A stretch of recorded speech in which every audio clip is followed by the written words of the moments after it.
Patrios. Patrios.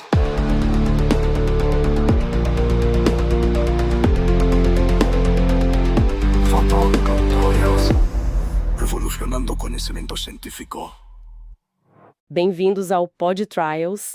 Que bom estar aqui de novo com vocês para mais uma análise detalhada. A gente agradece muito a audiência, viu?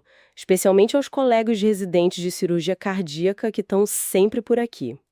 Hoje o papo é sobre cardiopatias congênitas e a gente vai focar numa condição assim bem fascinante e complexa, a anomalia de Ebstein.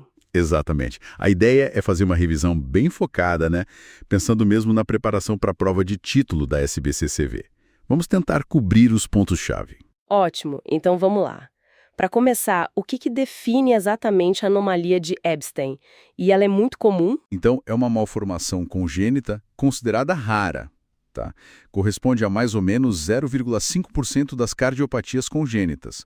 O ponto central dela é um deslocamento para baixo, para a ponta do coração, dos folhetos septal e geralmente o posterior também da válvula tricúspide. Eles ficam dentro do ventrículo direito. Tem até um critério para isso, né? Um deslocamento do folheto septal maior que 8 milímetros por metro quadrado de superfície corporal, comparado com o anel normal. Uhum. E esse deslocamento causa aquela consequência anatômica importante, a tal atrialização do ventrículo direito, né? Isso, precisamente. Uma parte do ventrículo direito, que devia ser músculo, acaba funcionando como se fosse parte do átrio direito. Em termos de embriologia, isso acontece por uma falha na delaminação, ou seja, na separação correta dos folhetos da parede do ventrículo lá na vida fetal. E não é só o deslocamento. Os próprios folhetos costumam ser anormais. O anterior pode ser muito grande, tipo em vela, ou pode ser preso, ou até ter buracos, fenestrado. Entendi. E como é que essa anatomia toda diferente impacta o funcionamento do coração e como o paciente se apresenta? Bom, o principal problema é a regurgitação da válvula tricúspide. O sangue volta. Isso pode variar muito de grau. Essa regurgitação sobrecarrega o lado direito. Aí o átrio direito dilata e aquela parte atrializada do VD também dilata. O VD que funciona mesmo, a parte lá da ponta, também pode ficar mais fraco com o tempo. Por causa dessa variedade toda na anatomia, a apresentação clínica é, muito diferente de caso para caso. A gente vê desde bebês recém-nascidos, super graves, roxinhos, com cianose intensa, às vezes por causa de um negócio chamado shunt circular, que é bem grave, até adultos que chegam já mais velhos com queixas mais leves, tipo, uma palpitação, um cansaço, ou às vezes nem sintoma tem, descobrem num exame de rotina. E você falou em palpitação, isso puxa um ponto super importante no Ebstein, que são as arritmias. Muito comuns, certo? Extremamente comuns. E muito relevantes. Muitos pacientes têm vias acessórias, tipo Walsh-Parkinson-White, sabe? Isso predispõe a taquicardias supraventriculares. A própria dilatação gigante do átrio também facilita o aparecimento de flutter, de fibrilação atrial. E, infelizmente, existe um risco aumentado de morte súbita, muitas vezes por causa dessas arritmias.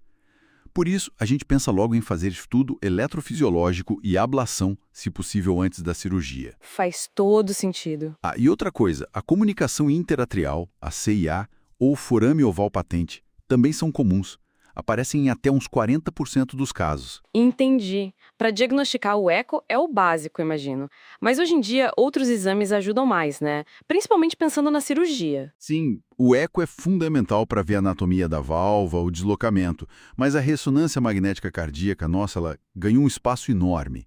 Ela consegue medir com precisão os volumes do ventrículo direito, a função dele, informações cruciais para decidir a hora certa e o tipo de cirurgia, e também avalia os shunts, a regurgitação. E a tomografia? A tomografia é uma alternativa se o paciente não puder fazer ressonância por algum motivo. Certo.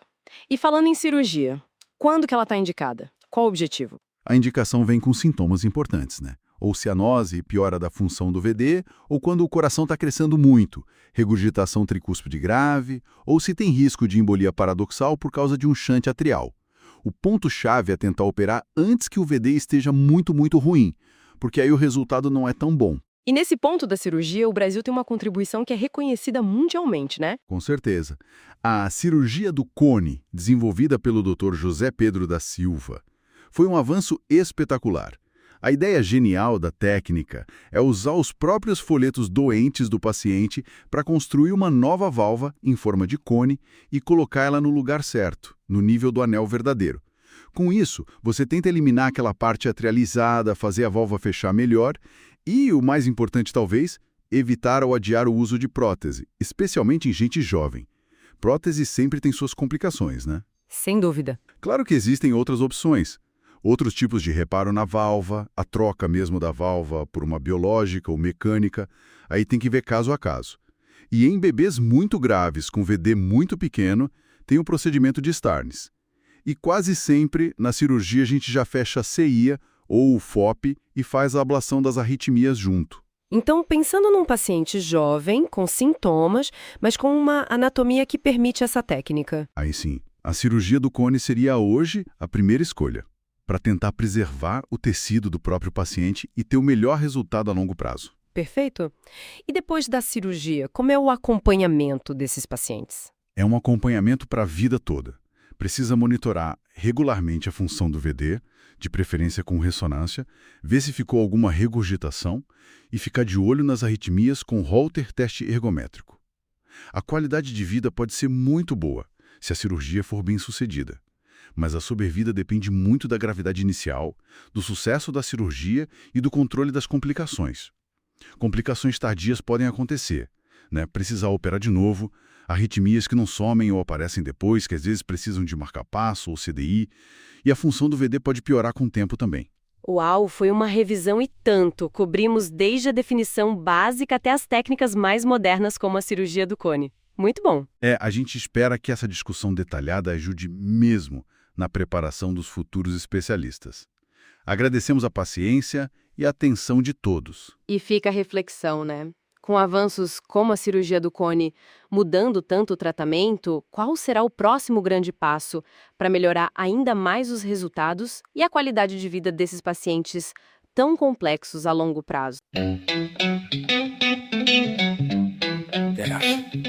Com calúcia e audácia, que persegue bem necessidade, Michael Young. É o significado de Potrials, o termo Potrial, na cidade um som de poder, versão de poder. Seus estudos ou ensaios clínicos, esta combinação reflete uma tendência crescente de democratização do conhecimento científico através de formatos de mídia acessíveis e envolventes. Os podcasts por natureza são formatos de áudio de...